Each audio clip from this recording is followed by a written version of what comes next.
What's up, everybody? Welcome to the Better You Project, optimizing health, hormones, and aesthetics. And today I have a new guest on the show. I've got Hayden Collier.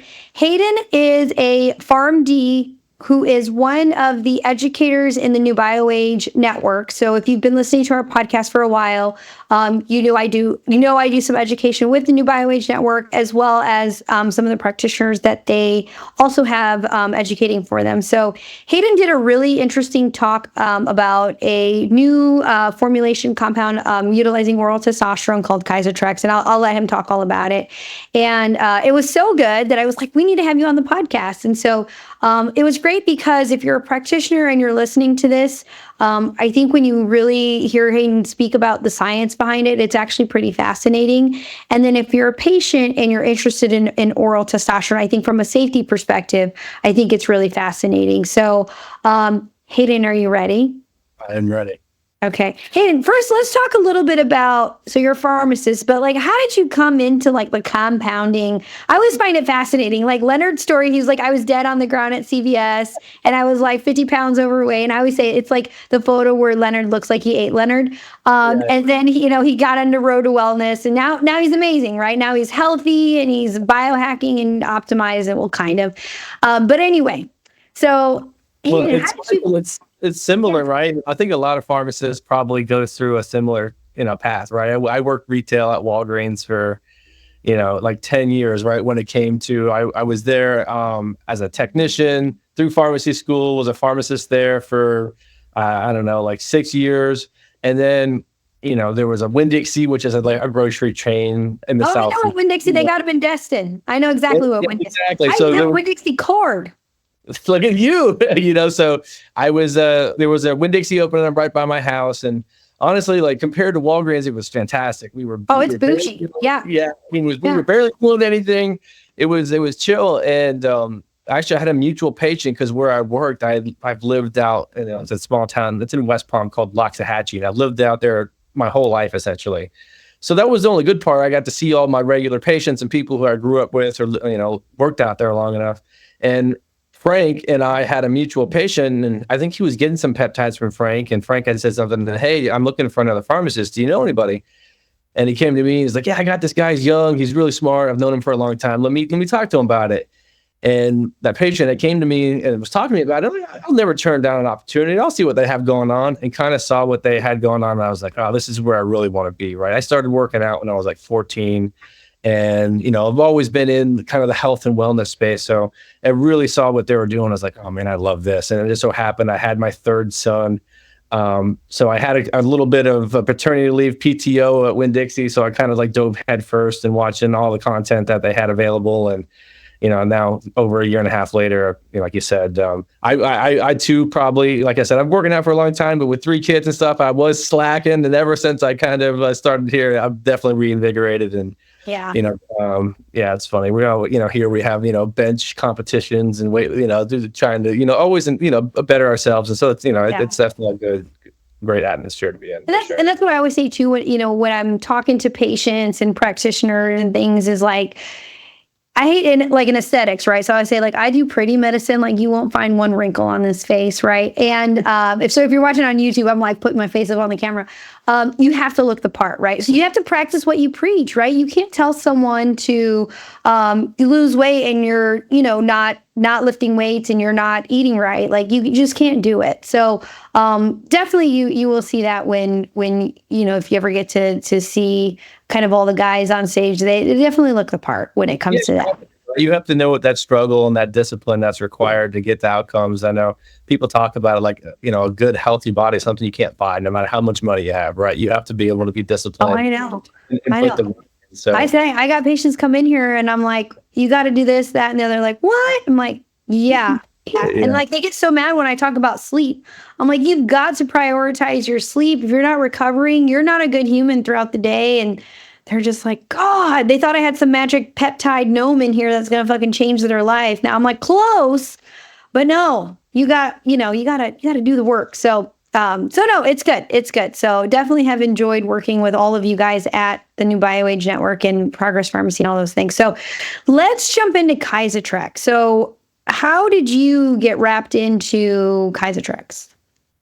Well, it was funny enough. I mean, just being at, I believe they first got on our radar at A4M West Palm. So that was in May, I believe, or yeah, it was in May, April time, and they had a booth there. So we were like, yeah, super interesting. And then one way or another, we kind of got in contact with the company and the CEO of the company, and then it was like, hey. And honestly, at first I wasn't sold, right? I read the clinical trials and I'm like, man, I don't know, like, right, because in the primary endpoint, it was like C average. And I'm like, well, like no one measures C average, right? And it hit 450 C average. Like, no one cares about that, right? And then you kind of really dig into the data a little bit. It's like, well, their C max was 970. Well, that's pretty good, and then I think one of the big things though was, besides the safety aspect, which is phenomenal, right? It's like, all right, but if safe is good, but we want it to be effective as well. Right. And then talking with one of the providers who's on the medical advisory board, who's been using it in its practice for about a year and a half.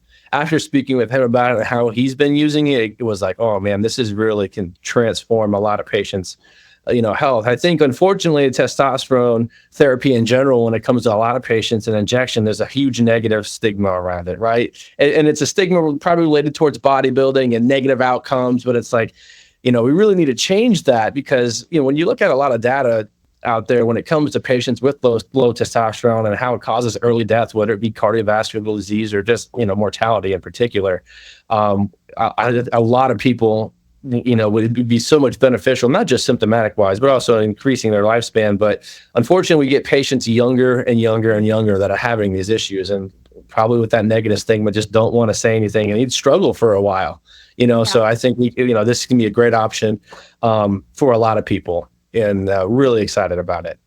Yeah, absolutely. So let's talk a little bit about like an overview of Kyzatrex and how is it different from pellets, shots, gels, the injectables. Like, how is it different? For sure. Well, let's just talk about maybe the delivery system, how that generally works, and then some of the pharmacokinetics, and we'll get into safety afterwards. But so what makes Kyzatrex different? One, it's a short-acting ester, so it is testosterone undecanate, right? So it's not cypionate or ethanate like most of the injections are.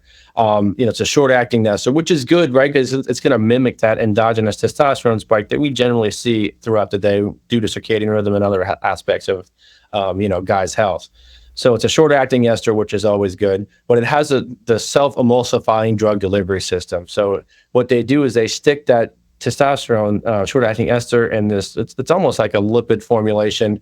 It's a phytosterol, and what that phytosterol does, it gets dissolved in the food, the fat in the food that you eat, and then it gets absorbed through the lymphatic and the intestinal lymphatic system. So when it does that, it bypasses first-pass metabolism, and that's where in the past the methyl testosterone, one of the first oral ones that they had made, had those liver toxicity issues.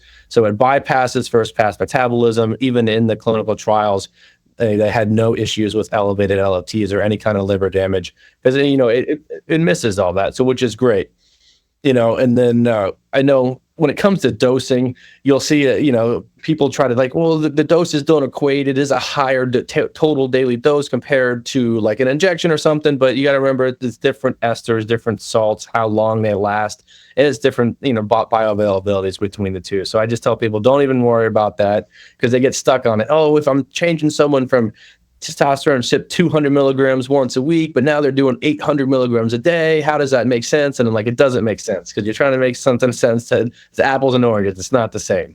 So that delivery mechanism is definitely unique, like I said. And, in the studies, they dosed it 12 hours apart, right? Because in the pharmacokinetic studies, they want to see a nice peak and trough and kind of measure that. Well, in practice, what a lot of providers do is they'll probably dose it closer together. What we've seen in practice that, you're going to get a higher testosterone peak because, that it doesn't get cleared as quickly. So patients are going to get even higher. But then that dose from lunch to breakfast is a longer break in between where LH and FSH, we're not going to see it tank totally to zero like we see with some other modalities. So we're going to preserve some LH and FSH. It's still going to drop probably 30% or so, but it's not going to go to zero. And then, because if you're dosing it if you were dosing at 12 hours apart, 8 in the morning and then 8 at night, you're going to get a big testosterone spike at night when you're sleeping, right? So let's, how about we use that during the day when it's going to be most beneficial? Right. Yeah. Yeah. We had gotten disconnected for just a quick second. And so I think the biggest, I know, I was like, I didn't want to interrupt because I like caught on. So I think the biggest kind of take home point, if you're listening, is that you can't compare this type of testosterone with just like any old oral testosterone.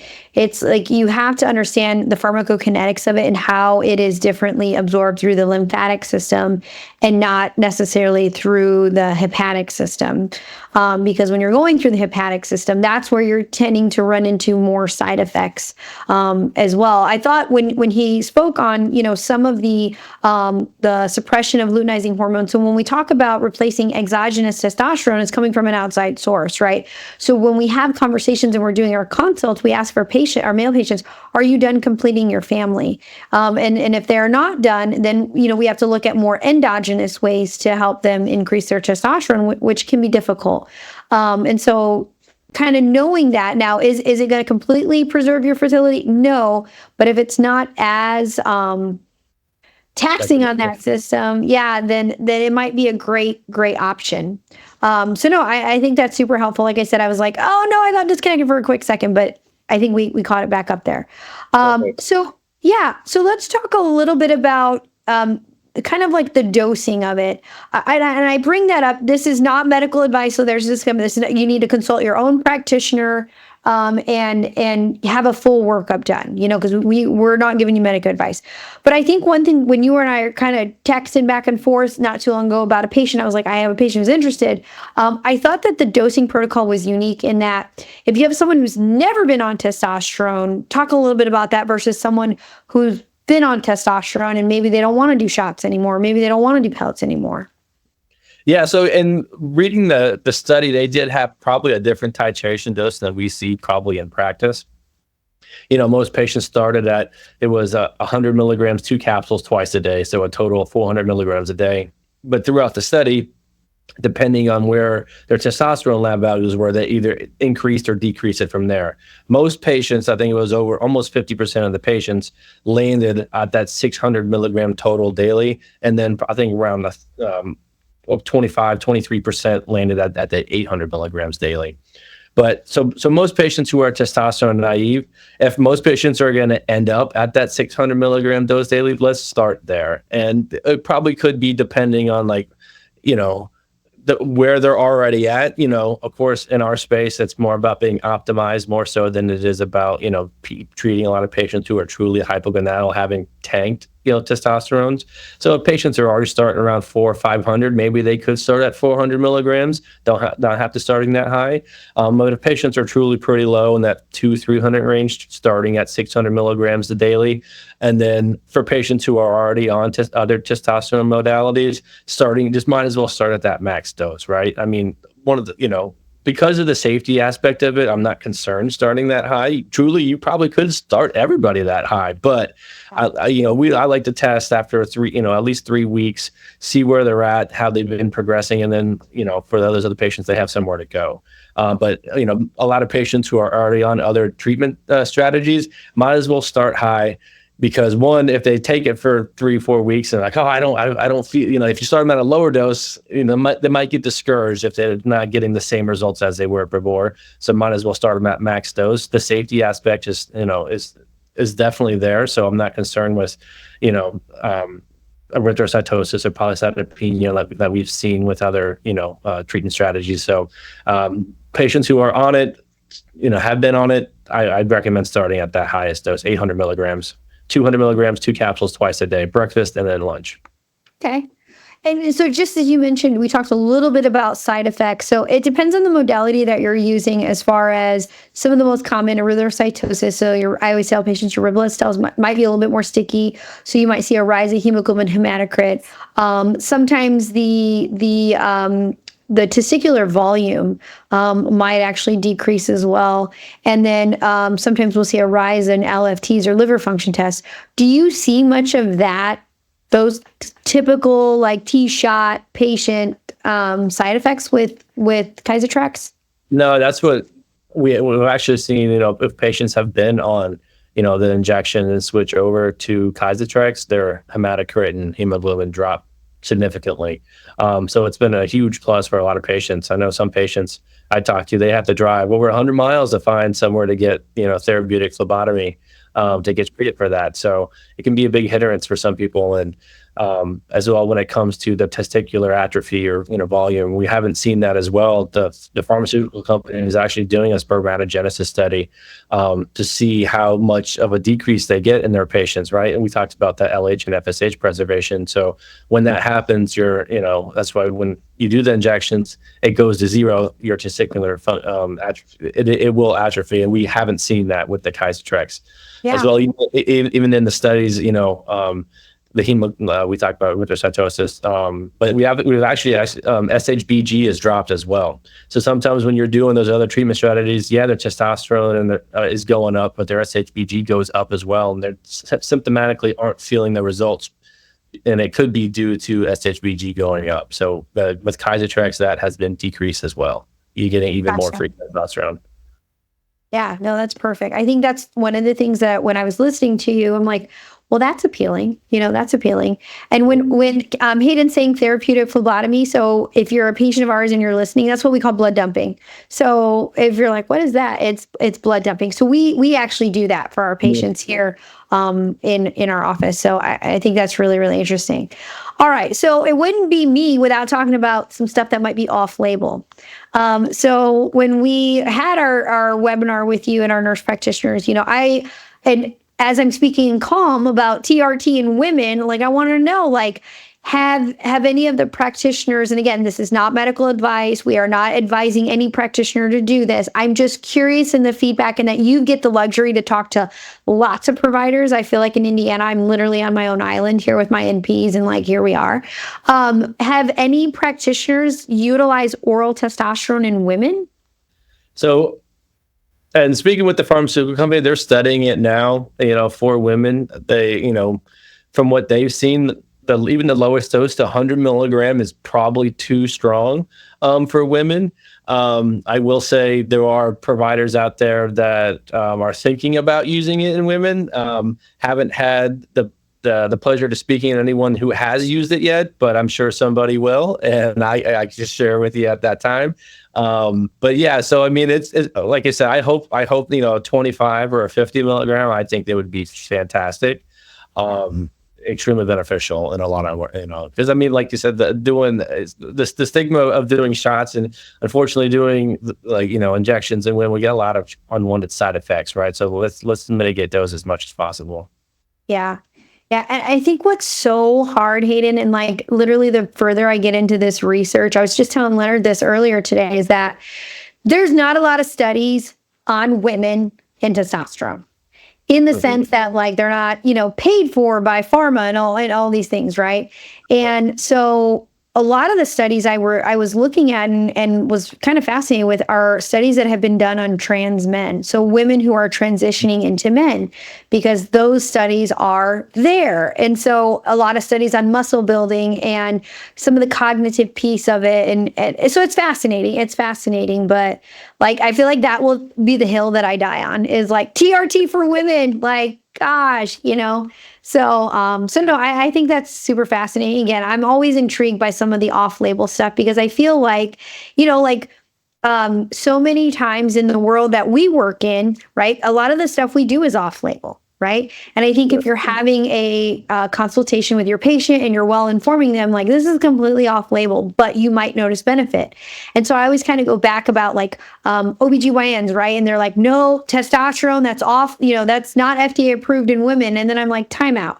You use birth control to control acne. That's not FDA approved for acne, or spironolactone, which is not FDA approved for hair loss, but your dermatologists are using that. So like, why is it okay for you to use off-label stuff? But I get real just like heated in the chest about it. I think there's a stat that's like, I think it's like 50% of the drugs that are written in a pharmacy are for off-label use, right? So it's not like, it's commonplace in practice. It's just certain aspects, certain drugs to get.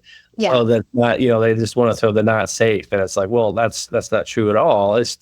it's it's an FDA approved product, right? It's Yeah. just used in a different treatment strategy, and that's basically because it has some kind of you can't get a patent on it, so it's like no one's going to pay the money to run a study on it if they can't make money on it, right? So that's why you're not going to find a lot of trials in testosterone, for women, unfortunately, because whatever treatment modalities are already available, they can't make any money. So Exactly. And so I have a podcast coming up in like a couple weeks with Dr. Earth, and we're talking about all about repurposed drugs and all those things. So no, so I just wanted to touch base on that. For women, I'm super intrigued because I think it's another great option potentially, and it's exciting to hear that a company like Kyzatrex is actually trying to study that. Okay, so kind of talking. So if you're a practitioner, you're listening, or a patient, can you get this at your normal pharmacy? Or do you have to go through specific pharmacies? Yeah. So this one here, it's especially being in our space, right? The pharmaceutical company decided to not go the traditional drug route and try to grow through insurance companies. So it's cash only, and they only work with a small select group of pharmacies. So it's not like you can go to Walgreens or CVS or Walmart, with it. So we have been lucky enough to been asked to supply it for our providers. And that's going to be, through Progress. And if you're a patient, to go to Lexi, and she'll be able to, to have access to that. But if you're other provider, you can just reach out either through nuBioAge and get registered, to nuBioAge, and then get registered through Progress. And then, we'll be, depending on your state, in most states, we are licensed, so there is a caveat to it. But I mean, I think even in controlled substance licensed like over 35 states. So we should be able to help you out. Yeah. If you are a member of the weightlifting Training Academy, you should have access to that list in the academy as far as where Progress Pharmacy is, because we do try to keep that up to date, because in our academy, we do try to help people find sourcing for all the things. So I think that's good. Okay, so we've talked about how practitioners can get set up. Patients, you have to get it with select practitioners. Let's see here. I think that's pretty much it. Where can people find more information about Kyzatrex, Hayden? Patients, they have Maris Pharmaceuticals, the website. They're going to have everything that you're going to know about it. Black box warnings, all that great info. I got the patient insert right here with my notes on. Perfect. Yeah. So Maris Pharmaceuticals, that's the name of the pharmaceutical company that has Kyzatrex. So any information you can, just reach out to their website. They have everything that you're going to need. Perfect. Let me think here. I'm just looking through my notes. I don't think there's anything else. I feel like we covered all the big stuff. Is there anything, Hayden, that you feel like we missed? Let me look here. Well, we talked about SHBG, erythrocytosis. Yeah. No, other than that, like I said, I think, just a great option for a lot of people who probably before were just stigmatized, unfortunately, negative connotations towards testosterone therapy. I think, a lot of people, a lot of people don't want to do injections, or they, the pellets, they don't, sometimes they exude them, they don't respond well. And then creams, unfortunately, you can be beneficial, but that's kind of a pain in the butt. Put a cream on, and then you can't, no touching your partner or children or anybody else for at least 4 hours. So that's definitely can be difficult. So it's just another option, for a lot of people. Yeah. No, I think it's a great option for people who maybe are needle phobic, shot phobic, people who don't like injectables, which I'm like, I don't know what that life is like. Like, put all the needles in my face and, in my butt cheek. That's fine. So no, I think that's great. All right, Hayden, where can people find you if they want to connect with you? Registering through nuBioAge, and then, you can have access to me, to there if you are a provider and have questions on any of our other, products that we have available. We try to offer a lot of support to our providers in any aspect of, longevity medicine, peptides, cellular medicine compounds, and then a great line of supplements as well. So if you have any questions, don't be afraid to reach out. Hayden, where are you speaking next? Where am I speaking next? Probably with, I'm not sure if I'm speaking at COM yet. I think they're trying to carve something out, but definitely our clinical longevity certification. Honestly, I don't know if you've even announced it yet, but that's, I'm doing some speaking in there for sure. Yeah. And we got a webinar, and aren't you on the webinar, the methylene blue webinar? Oh yeah, we're doing a webinar. We're doing a webinar together. We've even announced it yet. So like, Yeah. for the There's a people webinar that I'm doing, methylene blue, coming up. 6 p.m. We're going to be doing a methylene blue, and it's going to be kind of a full detail. It's going to be a new series that we're doing, right? So, as pharmacists, we think about certain things, right? Dosing, side effect, contraindications, mechanism of action, right? I want to go through it, and then I'm going to ask, Lexi a bunch of cool questions. I have the list here, right? And I'm going to send it. Wait till I tell you about my intravaginal methylene blue troches. That's going to blow your mind. Perfect, right? So, how do you identify patients that benefit? How has it changed some of your treatment strategies? What results clinically do you see? What timeline? Some of those questions that